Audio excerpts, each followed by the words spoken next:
I'm going to return the snoot back to its original size.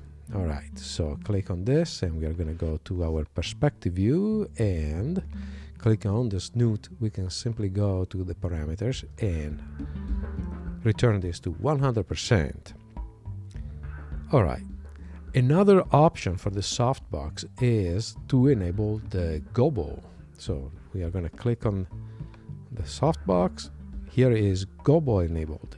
The name gobo is an abbreviation for go between, and it refers to a panel, cutout, or other object that is placed between the light and the rest of the scene. Sometimes it's also called a cookie, but I like gobo better.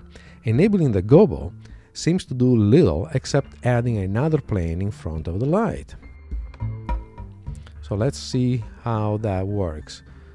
Off, on, off, on. So basically we just see that there is this big square in front of the light. That panel can now be textured to create useful cutouts that will spice up your light without adding any geometry.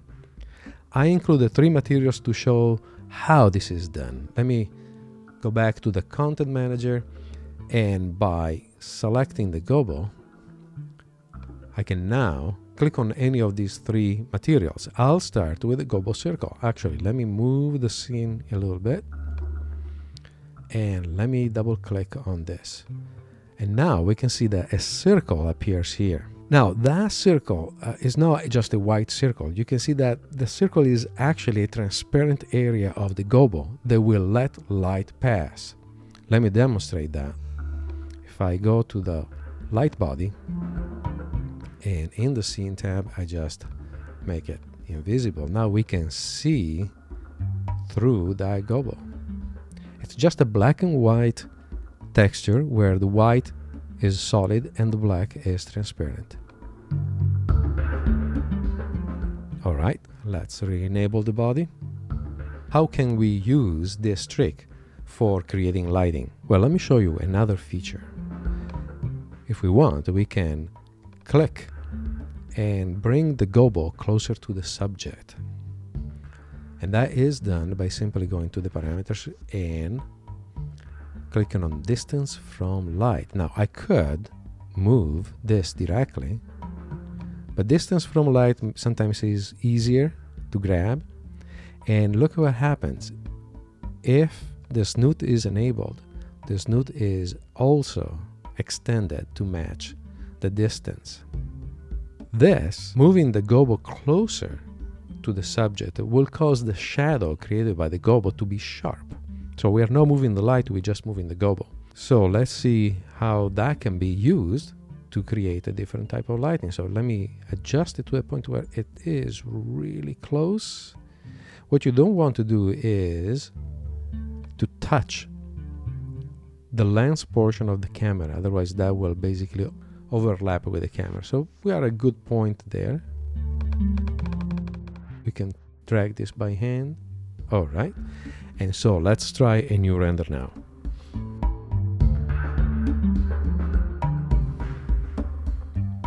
And see what kind of trickery this will cause. And again, I'll be fast forwarding to the point where we can see more clearly the image. Okay, so we have quite a bit of image developed at this point. It's very dark, and the reason for this is that the blocking of the gobo is creating a much smaller light surface. So we can simply change the exposure of this. I'm gonna go for 1/30th, and let's try about 320 for the film speed. And yeah, this is still a little dark maybe. Well, let's try about 400, see what happens. Good. All right, so we see a completely different effect simply with one texture applied to the gobo. So the pattern in the gobo is creating a new light shape, and the reflection shows in the eyes. This is, when it's done correctly, at this point it isn't yet, we'll see in a minute, but this is a style of photography that is very much in vogue right now, and the Reality Softbox allows you to do it with one light. To make the effect work really well and to remove that unpleasant dark little spot here in the background, we need to reposition the light to align it with the camera. So let me show you how it's done. I have pre-saved the pose so I can apply it very quickly. Let's go back to Studio.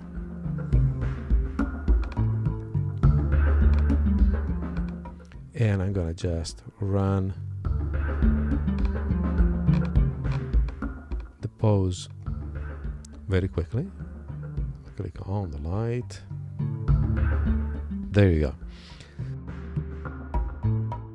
Light is a little too big, so we're gonna scale it down. It was a 51%. Okay. And click on the gobo here. But the position is what matters.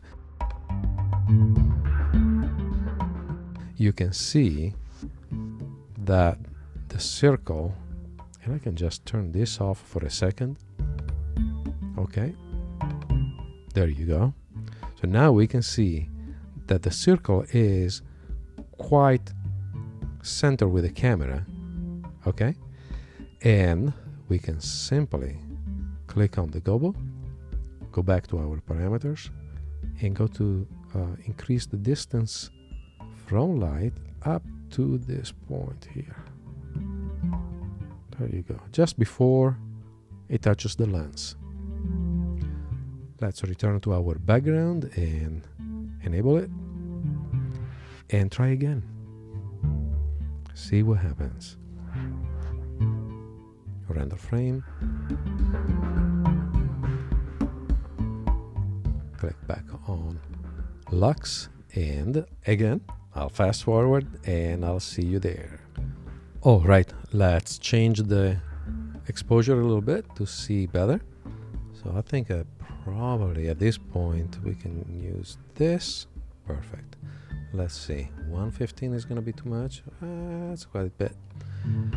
Let's see if F4 will work. Maybe lower this a little bit. Good. Perfect.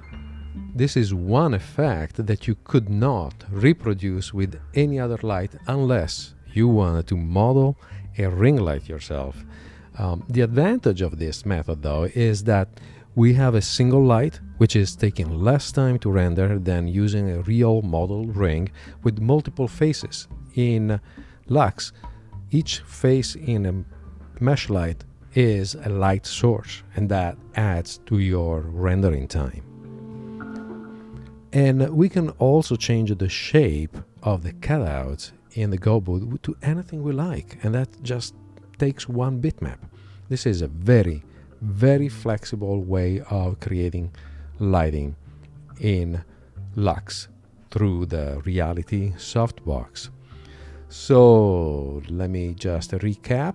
We can go back to Studio and take a look again at the new softbox. Here is the light.